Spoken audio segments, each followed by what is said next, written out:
അനുദിന വിശുദ്ധർ സെപ്റ്റംബർ 8 കന്യകാമറിയത്തിൻ്റെ പിറവി തിരുനാൾ. ഇന്ന് സെപ്റ്റംബർ 8 ആഗോള കത്തോലിക്ക സഭ പരിശുദ്ധ കന്യകാമറിയത്തിൻ്റെ ജനന തിരുനാൾ ആഘോഷിക്കുന്ന ദിനമാണ്.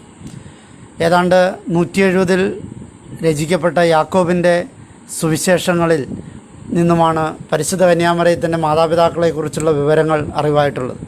ഇതിലെ വിവരങ്ങളനുസരിച്ച് അക്കാലത്ത് ഏറെ ബഹുമാനിക്കപ്പെട്ടിരുന്ന ജോവാക്യമിനും അദ്ദേഹത്തിൻ്റെ പത്നിയായിരുന്ന അന്നായ്ക്കും വർഷങ്ങളായി കുട്ടികളില്ലായിരുന്നു.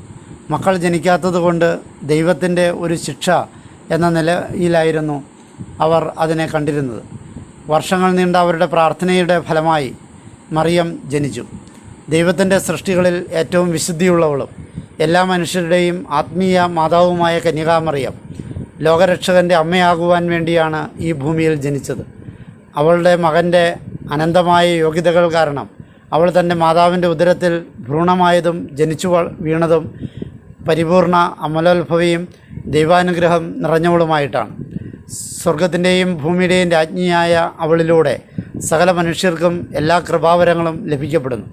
പരിശുദ്ധ ത്രിത്വത്തിൻ്റെ ഇഷ്ടപ്രകാരം അവളിലൂടെ അവിശ്വാസികളായിട്ടുള്ളവർക്ക് വിശ്വാസവും ക്ലേശിതർക്ക് ആശ്വാസവും ലഭിക്കപ്പെടുന്നു. കൂടാതെ ക്രിസ്തുവിൻ്റെ അനുയായികളായ നമുക്ക് കർത്താവിൻ്റെ മാതൃകയിൽ വളരുവാനുള്ള കൃപാവരവും ലഭിക്കുന്നു. എല്ലാ മാനുഷിക ഭാവങ്ങളും പരിശുദ്ധ മറിയത്തിൽ വിളങ്ങുന്നു. പുരാതന കാലം മുതലേ തിരുസഭ അനുവർത്തിക്കുന്നത് പോലെ തന്നെ അവളുടെ ജന്മ തിരുനാളിൽ നമ്മളും ആഹ്ലാദിക്കുന്നു. തിരുസഭയുടെ ദിനസൂചികയിൽ ആഘോഷിക്കപ്പെടുന്ന 3 ജന്മദിനങ്ങളിൽ ഒന്നാണ് പരിശുദ്ധ മാതാവിൻ്റെ ജന്മം.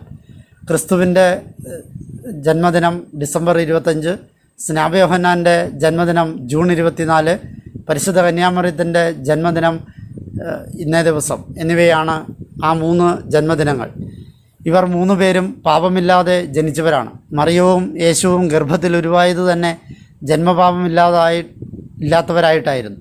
എന്നാൽ വിശുദ്ധ സ്നാപയോഹന്നാൻ തൻ്റെ മാതാവിൻ്റെ ഉദരത്തിൽ ഭ്രൂണമായിരിക്കുമ്പോൾ പരിശുദ്ധ മറിയത്തിൻ്റെ സന്ദർശനത്താൽ ജന്മപാപത്തിൽ നിന്നും ശുദ്ധീകരിക്കപ്പെട്ടു.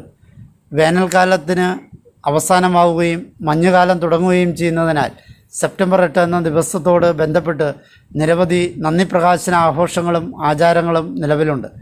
ഈ ദിനത്തിൽ വേനലിലെ വിളവെടുപ്പിനെ അനുഗ്രഹിക്കുകയും പുതിയ വിത്തുകൾ പാകുകയും ചെയ്യുന്ന ഒരാചാരം പുരാതന റോമൻ ആചാരങ്ങളിൽ നിലവിലുണ്ടായിരുന്നു. ഫ്രാൻസിലെ മുന്തിരി കൃഷിക്കാർ ഈ ആഘോഷത്തെ മുന്തിരി വിളവെടുപ്പിൻ്റെ പരിശുദ്ധ കന്യക, അവർ lady of the grape harvest എന്നാണ് വിളിച്ചിരുന്നത്. ഈ ദിവസം ഏറ്റവും നല്ല മുന്തിരിപ്പഴങ്ങൾ പ്രാദേശിക ദേവാലയത്തിൽ കൊണ്ടുവന്ന് വെഞ്ചരിക്കുകയും അതിൽ കുറച്ച് മുന്തിരിക്കുലകൾ മാതാവിന് സമർപ്പിക്കുകയും ചെയ്യുക പതിവായിരുന്നു. പുതിയ മുന്തിരിപ്പഴങ്ങൾ ഉൾപ്പെടെ ഒരു ഉത്സവ സദ്യയും ഈ ആഘോഷ ദിവസത്തിൻ്റെ ഭാഗമായിരുന്നു. ഓസ്ട്രിയയിലെ ആൽപ്സ് പർവ്വത പ്രദേശങ്ങളിൽ ഈ ആഘോഷത്തെ ഇറക്കത്തിൻ്റെ ദിവസം ഡ്രൈവ് ഡൗൺ ഡേ എന്നാണ് വിളിക്കുന്നത്. ഈ ദിവസം കുന്നിൻ ചെരുവുകളിൽ മേയാൻ വിട്ടിരുന്ന കന്നുകാലികളെ അടിവാരങ്ങളിലുള്ള അവരുടെ ശൈത്യകാല തൊഴുത്തുകളിലേക്ക് കൊണ്ടുവരും. പരിശുദ്ധ മാതാവിൻ്റെ ജന്മതിരുനാളിൻ്റെ പേരിൽ ഓസ്ട്രിയയിലെ ചില ഭാഗങ്ങളിൽ ഈ ദിവസത്തെ പാലും ബാക്കി വരുന്ന ഭക്ഷണവും പാവങ്ങൾക്ക് നൽകുന്ന പതിവുണ്ട്. ദൈവത്തിൻ്റെ രക്ഷാകര പദ്ധതിയുടെ ആദ്യ കിരണം എന്ന നിലയിലാണ് പരിശുദ്ധ മാതാവിൻ്റെ ജന്മതിരുനാളിനെ നാം കൊണ്ടാടുന്നത്. മനുഷ്യവംശത്തിൻ്റെ രക്ഷാകര ചരിത്രത്തിൽ പരിശുദ്ധ മാതാവിന് ഒരു പ്രത്യേക സ്ഥാനം തന്നെയുണ്ട്. മാത്രമല്ല, ദൈവം തൻ്റെ സൃഷ്ടികൾക്ക് നൽകിയിട്ടുള്ളതിൽ ഏറ്റവും ഉന്നതമായ ദൗത്യമാണ് പരിശുദ്ധ അമ്മയ്ക്ക് നൽകിയിട്ടുള്ളത്. അതിനാൽ പരിശുദ്ധ ദൈവമാതാവ് നമ്മുടെയും അമ്മയായതിനാൽ നമുക്ക് ആഹ്ലാദിക്കാം. പരിശുദ്ധ മാതാവിൻ്റെ ലുത്തിനിയായിൽ അവൾക്ക് നൽകപ്പെട്ടിട്ടുള്ള ഏറ്റവും മനോഹരമായ വിശേഷണമായ ഞങ്ങളുടെ സന്തോഷത്തിൻ്റെ കാരണമേ എന്ന് നമുക്ക് അമ്മയെ വിളിച്ച് അപേക്ഷിക്കാം.